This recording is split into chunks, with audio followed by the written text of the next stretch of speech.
সামনেই শীতকাল। শীতকাল মানেই পর্যটনের মৌসুম। পর্যটক মৌসুমে বাঙালি পর্যটকের মন ঘরে বসে না। উইকেন্ড বা শীতের সময় ছুটির দিনগুলি কাছে পিঠে বেড়াতে ভালোবাসে বাঙালি। শীতের সময় দীঘার পাশাপাশি জেলার অন্যান্য সমুদ্র সৈকত পর্যটন কেন্দ্রগুলিতে পর্যটকের তিল ধারণের স্থান থাকে না। দীঘার পাশাপাশি মন্দারমণি রাজ্যের পর্যটন মানচিত্রে বিশেষভাবে উল্লেখযোগ্য। বছরের যে কোনো সময় বহু মানুষ মন্দারমণিতে বেড়াতে আসেন।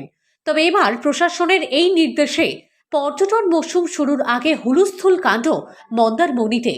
আমরা পদক্ষেপ নেওয়ার মধ্যে আমরা কোর্টে দ্বারস্থ হয়েছি।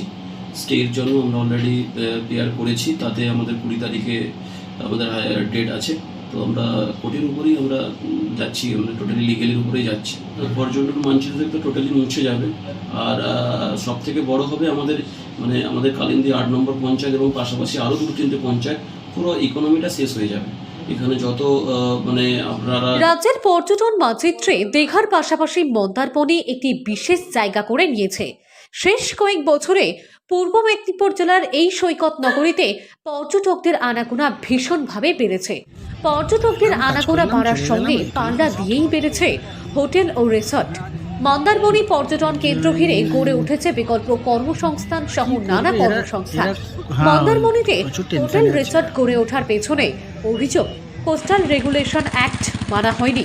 মন্দারমণিতে শেষ কয়েক বছরে গড়ে ওঠা বেশ কিছু হোটেল রিসর্ট দোকান বেআইনিভাবে গড়ে উঠেছে বলেই প্রশ্ন তুলেছে জাতীয় পরিবেশ আদালত। জাতীয় পরিবেশ আদালতের নির্দেশ মেনে এবার মন্দারমণিতে 140টি হোটেল ভাঙার নির্দেশ দিয়েছে জেলা প্রশাসন। নিয়ম না মেনে করেছেন, কেউ কেউ দোকানও করেছিল। ইতিমধ্যে 140খানা হোটেলে নোটিশ করা হয়েছে, জেলা শাসক মহাশয় নোটিশ করেছেন এবং বিএলআরও থেকে একটা চিঠি দেওয়া হয়েছে, যে চিঠিতে কাগজপত্র দেখানোর কথা বলা হয়েছে। ইতিমধ্যে হোটেলিয়ার অ্যাসোসিয়েশন একটা হাইকোর্টে মামলা করেছেন, 20 তারিখ তার হিয়ারিং আছে। পূর্ব মেদিনীপুর জেলা প্রশাসন সূত্রে জানা যায়, চলতি মাসের শুরুতেই CRZ coastal regulated zone management অথরিটির জেলা কমিটির তরফে মন্দারমণি এবং সংলগ্ন আরও 4টি মৌজায় 140টি হোটেল, লজ, রিসর্ট এবং হোমস্টে ভেঙে ফেলার নির্দেশ দেওয়া হয়। 20 নভেম্বরের মধ্যে ওইসব বেআইনি নির্মাণ ভেঙে জায়গা পরিষ্কার করতে হবে।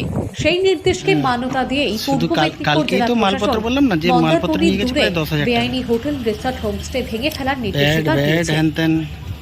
মন্দারমণি এলাকার 4টি মৌজা জুড়ে 140টি নেমন্তন্ন হোটেল, লজ, রিসর্ট ভেঙে ফেলার নির্দেশ সম্পর্কে পূর্ব মেদিনীপুর জেলার জেলা শাসক পূর্ণেন্দু মাঝি জানান, মন্দারমণি সমুদ্র সৈকত এলাকায় হোটেল, রিসর্ট নির্মাণের ক্ষেত্রে কোস্টাল রেগুলেশন অ্যাক্ট মানা হয়নি। এরকম বেশ কিছু হোটেলকে চিহ্নিত করা হয়েছে। জাতীয় পরিবেশ আদালতের নির্দেশ মেনেই হোটেল ভাঙার নির্দেশ দেওয়া হয়েছে। শীতকালীন পর্যটন মৌসুম শুরু হওয়ার আগে মন্দারমণিতে বেআইনি হোটেল নির্মাণের ক্ষেত্রে ভেঙে ফেলার নির্দেশ দিতে মন্দারমণির চেনা ছবি বদলে গিয়েছে। পূর্ব মেদিনীপুর জেলার মন্দারমণি থেকে সৈকত শ্রীর রিপোর্ট, লোকাল 18 বাংলা।